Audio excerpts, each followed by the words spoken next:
Okay, I'm still having the problem where I, for some reason, can't recording like a window. Instead, I have to record the display when doing Chrome. Maybe it's time to ditch Chrome and find something else. Oh yeah, Call of Duty, Black Ops, Cold War. I read something about that a long time ago. Understand what's going on around you. You are in a state of war, and you have precious little time to save yourself. I want to have a big question, not that big. Modern Warfare was a reboot from the Modern Warfare series. Does that mean that this Black Ops is gonna be a full reboot of the Black Ops series? Part of me wanna say hope that is the case, because I'll be honest about this. The Cold War is, I think, is a heavily underused like scenario for games, and yeah, I'm seeing this from IGN because I didn't find any place better. I think it's very underused, and when, for example, Black Ops 2 go like on this mix of the Cold War and the future, it didn't quite go that well for me. It still was fun because the character. I'm still. The thing is, Call of Duty in general is the equivalent of a movie for me. It's just a movie. I like the shooting. I like the thing. I like the.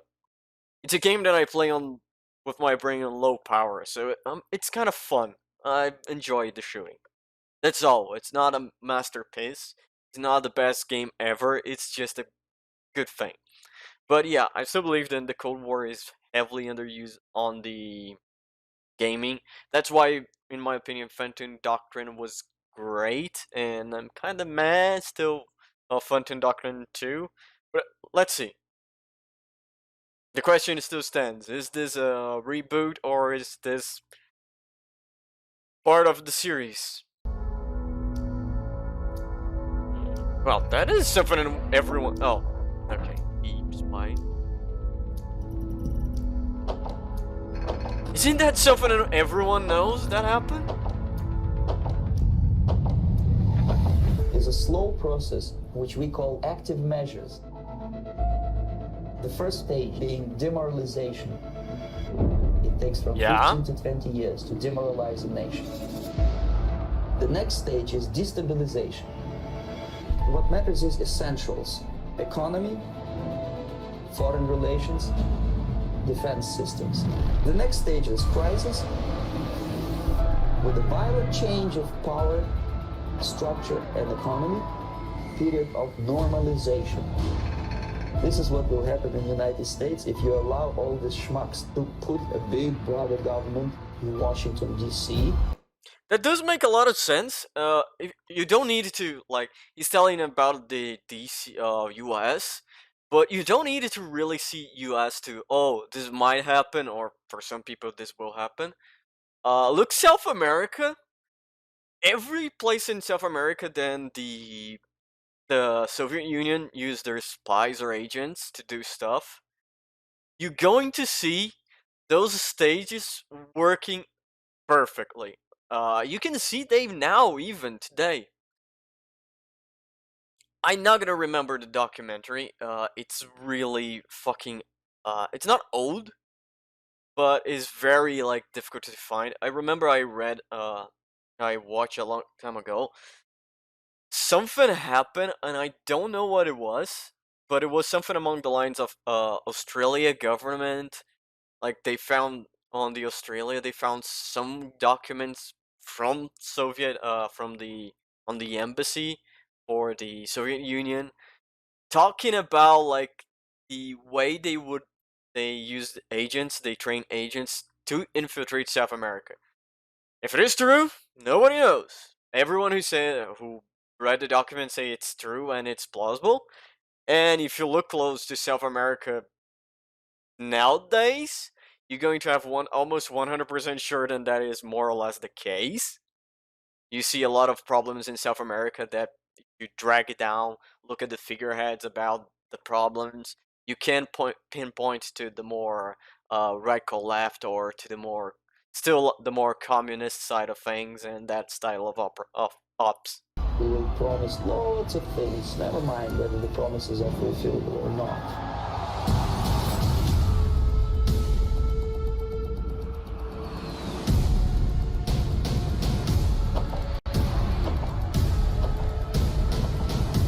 You know what?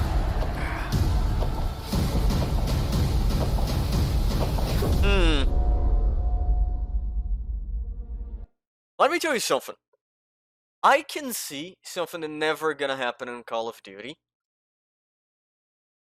but I can see a fucking great game. It would be probably hard as fuck to do something like that, but hear me out.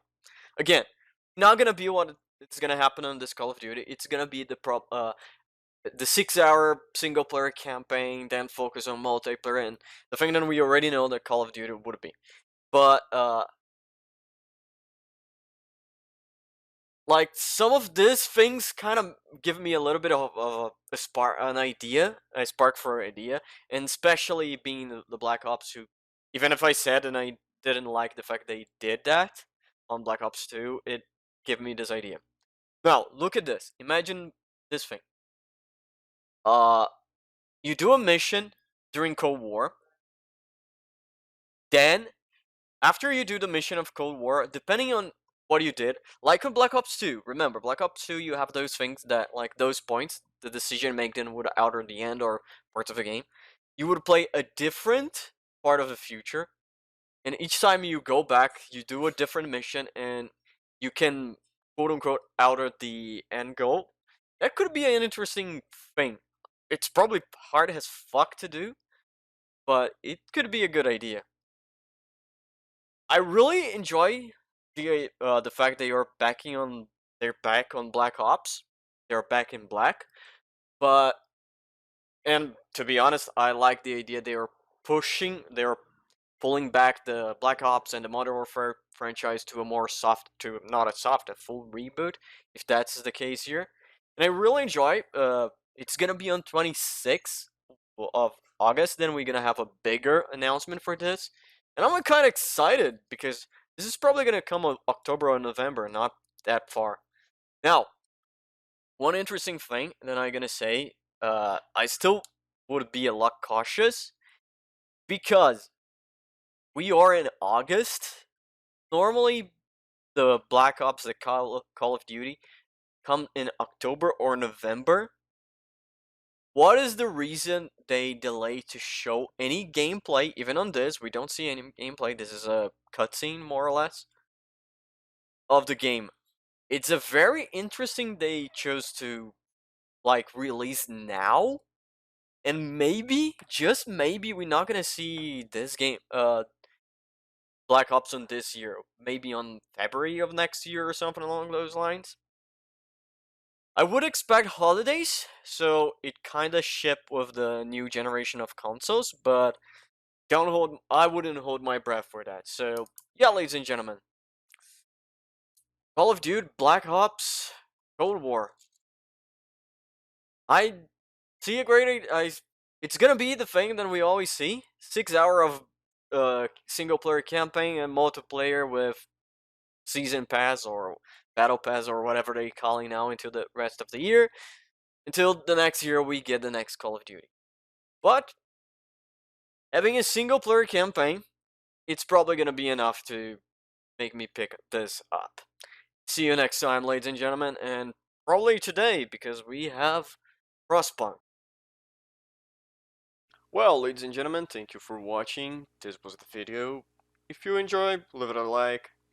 If you didn't, leave it a dislike. If you have anything to say, please leave a comment. And if you want to see what the hell is gonna be coming next on this mess, subscribe.